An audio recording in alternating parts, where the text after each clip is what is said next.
Zelensky कब आए थे? आपको पता 2019 में आए थे, इनको निकाला गया था, कॉमेडियन साहब थे, ऐसे कॉमेडी हम लोग शायद कॉमेडी करते हैं, ऐसे करते हैं।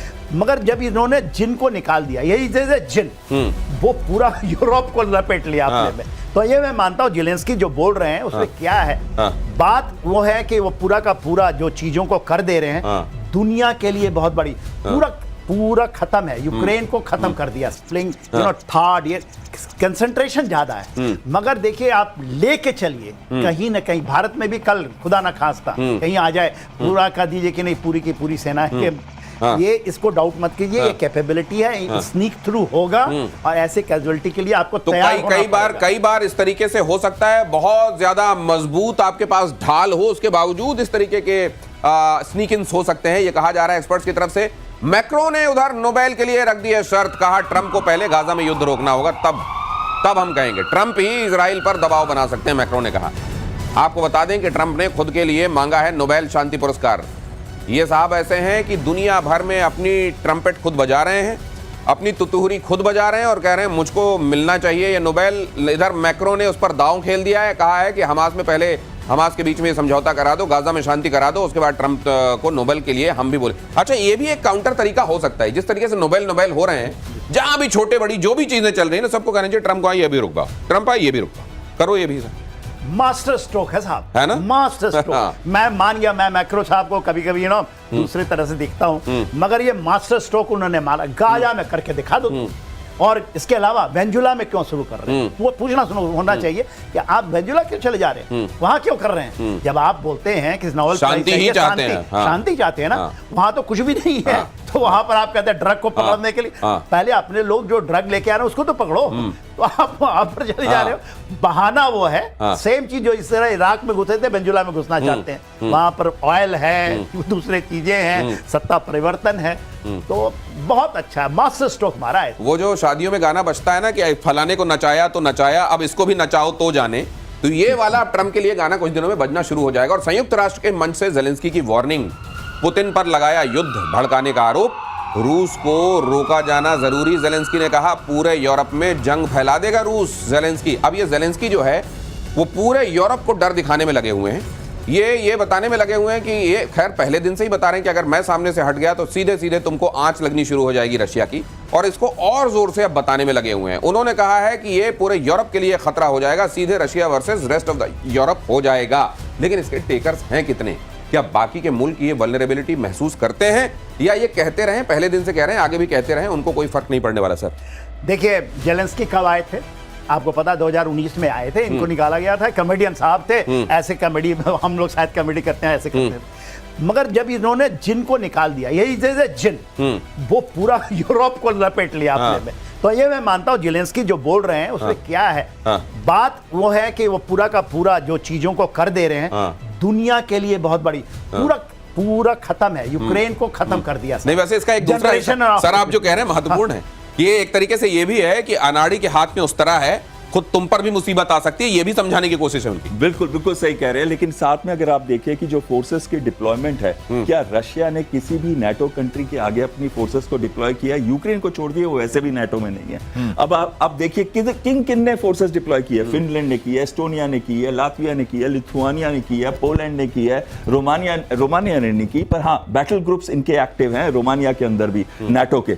अब इन सब जगहों पे जो मैंने नाम लिए हैं, इंक्लूडिंग नॉर्वे में भी उन्होंने अपनी फोर्सेस को एक्टिव किया हुआ है। ये यूरोपियन नाटो फोर्सेस ने अपने आप को एक्टिवेट किया, उनके बैटल ग्रुप्स एक्टिवेटेड हैं, उनके जहाज एक्टिवेटेड हैं, बिलियंस ऑफ डॉलर्स खर्च रहे हैं वो इस एक्टिवेशन के अंदर, चाहे वो टाइफून, रफाल या फिर कोई भी F-35 F-16 जहाज है। यहां पे मैं एक बहुत महत्वपूर्ण चीज कहना चाहता हूं, रशिया जो है इन्हें इनके इसी डर को ऊपर निकाल के ला रहा है ताकि वो अपने देश के एयर डिफेंस और डिफेंसिव सिस्टम्स पे पैसा खर्चें। पैसा जो वो यूक्रेन को देना चाहते थे, डिफेंसिव सिस्टम जो यूक्रेन को देना चाहते थे, और अमेरिका को जो पैसा देके खरीद रहे थे, वो ध्यान हटाना चाहते हैं, वो अपनी रक्षा में लगाएं, वो अब अपने ऊपर लगाए और यूक्रेन को भूल चुके हैं सब, और वो दबा के अटैक कर रहा है यूक्रेन के ऊपर, रोज अटैक कर रहा है। तो नेटो का थ्रेट परसेप्शन बढ़ा देना असल में रशिया की एक शतरंजी चाल है कि वो जो मदद अभी तक दे रहे हैं यूक्रेन को, वो अपनी सुरक्षा के लिए जब चिंता हो जाएगी उनको, तो उस पे लगाने लगेंगे। ये एक चाल हो सकती है। और तुर्की के राष्ट्रपति की अमेरिका में बेइज्जती, न्यूयॉर्क में पुलिस ने रोक दी एर्दोगन की कार। एर्दोगन को रोक, ट्रंप के काफिले को दिया गया रास्ता। न्यूयॉर्क में सड़क पर खड़े दिखे एर्दोगन। इमैनुअल मैक्रों जैसे एर्दोगन को सड़क पर खड़ा कर दिया गया। ट्रंप का काफिला निकालने के लिए पुलिस ने एर्दोगन को रोका। दोनों देशों के सुरक्षा कर्मियों के बीच में तीखी बहस हुई।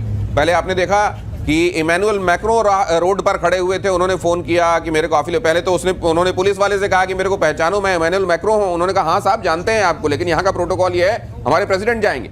अब ये जो खलीफा हैं, ये अपने आप को खलीफा मानते हैं, वरना ख्वाब इनके खलीफा वाले ही हैं। ये देखिए खलीफा कैसे खड़े हुए हैं सड़क पर, इंतजार कर रहे हैं कि पहले प्रेसिडेंट का काफिला गुजरे और उसके बाद जाएं। लेकिन इनके साथ जो सुरक्षा कर्मी है, बेचारों को अपनी नौकरी बचानी थी, तो थोड़ा कुछ आसपास में लड़ झगड़ लिया कि ताकि नौकरी बची रहे। हमने तो कोशिश की थी साहब, क्या करें।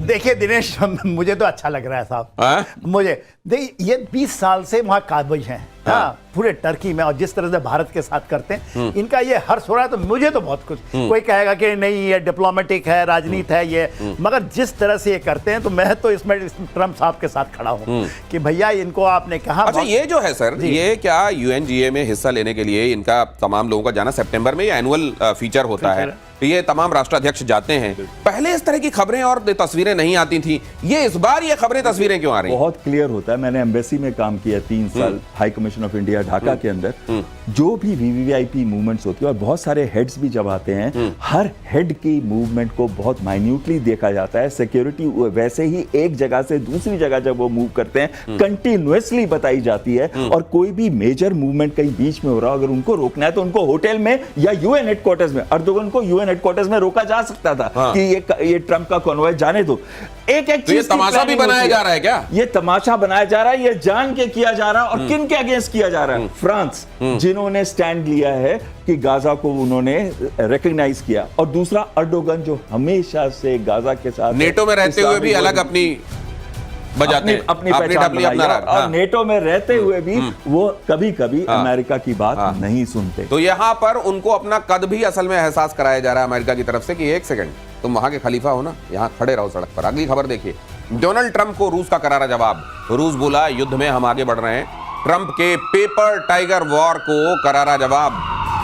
कहा था डोनाल्ड ट्रंप ने कि पेपर टाइगर है रशिया, ये जो वार था उसको करारा जवाब मिला है। क्रेमलिन ने ट्रंप की चुनौती को स्वीकार किया। ये बड़ी खबर है, ट्रंप की चुनौती स्वीकार, डोनाल्ड ट्रंप को रूस का करारा जवाब। रूस बोला युद्ध में हम आगे बढ़ रहे हैं। पेपर टाइगर कहा गया था, और इसका जवाब भी दिया गया था, कहा गया था हम टाइगर नहीं है, हम भालू हैं। तो ये कहा जाना कि हम युद्ध में आगे बढ़ रहे हैं, एक तरीके से सीधे सीधे ललकार है ट्रंप को, जो बने कर लो। एब्सोल्युटली। देखिए जमीन डिसाइड करती है कि आपका बैटल फील्ड डिसाइड करता है, जमीन, बूट्स ऑन ग्राउंड कि क्या है। Every day they are gaining 10 square kilometre है एवरेज एवरी डे। और देखिए जिस तरह से चल रही है इनका भी, और उन्होंने कहा एक बात इसमें ही कहा है कि जहां भालू हैं, उन्होंने कहा हमारी सोची समझी नीति है। वो ट्रंप साहब ने कह दिया था, ये कह रहे थे 15 दिन में 6 दिन में ये खत्म कर देंगे। आप पुतिन को कम समझते हैं? रशिया एब्सोल्युटली प्लान तरीके, और मैं पहले दिन से कह रहा हूं, लोग कहते थे ना कि 15 दिन में लपेट देंगे, तो इससे नहीं होता। बात ये होती है कि आपको जब जियो स्ट्रेटेजिकली खेलना पड़ता है, आप पूरे वर्ल्ड ऑर्डर को, उन्होंने पूरे वर्ल्ड ऑर्डर को चेंज कर दिया, और ये रुकेगा नहीं जब तक कि यह स्टेबलाइज नहीं हो जाए कि पूरे के पूरे multipolarity. He believes in multipolarity, India believes in multipolarity.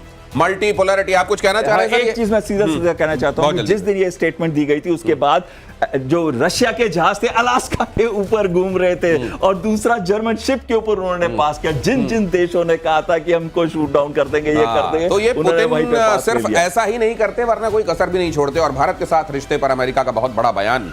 प्रधानमंत्री मोदी और प्रेसिडेंट ट्रंप जल्द मिल सकते हैं। क्वाड शिखर सम्मेलन में मिल सकते हैं मोदी और ट्रंप। अमेरिकी विदेश विभाग के वरिष्ठ अधिकारी का दावा, अमेरिका और भारत के रिश्तों में कूटनीतिक उतार चढ़ाव के बीच में ये मुलाकात है। ये कितनी महत्वपूर्ण होगी ये मुलाकात? बहुत सही है, होनी चाहिए। और सबसे बड़ी बात यह होगा, अक्टूबर नवंबर में शायद क्वाड की मीटिंग होगी, पहले ट्रंप साहब आएंगे और दिसंबर में पुतिन साहब आएंगे। तो देखिए भारत का क्या स्ट्रेचर है। आप बोलते हैं ना, इसको कहते हैं स्ट्रेचर। इसके पहले भी मिलने की एक खबर आ रही है कि आसियान का कोई मीटिंग होने वाला है, ट्रंप साहब शायद वहां पर सी जिनपिंग से भी मिलेंगे, कहते हैं हम चाइना भी चले जाएंगे। तो ये जो चीजें हैं भारत के लिए तो बहुत अच्छा है, आना चाहिए, क्यों नहीं, आप आइए, क्योंकि देखिए भारत तो झुकेगा नहीं, भारत में सब चीजें झुकेगा नहीं, लेकिन अपने हितों के लिए जहां जरूरी होगा वहां मुलाकातें जारी रहेंगी। इसी को एक्सपर्ट्स कहते हैं स्ट्रेटेजिक ऑटोनॉमी। बहुत धन्यवाद आप सभी दर्शकों का मेरे साथ आज जुड़ने के लिए। सर आपका भी बहुत शुक्रिया। For more of such videos, do like, share and subscribe to ET Now Swadesh.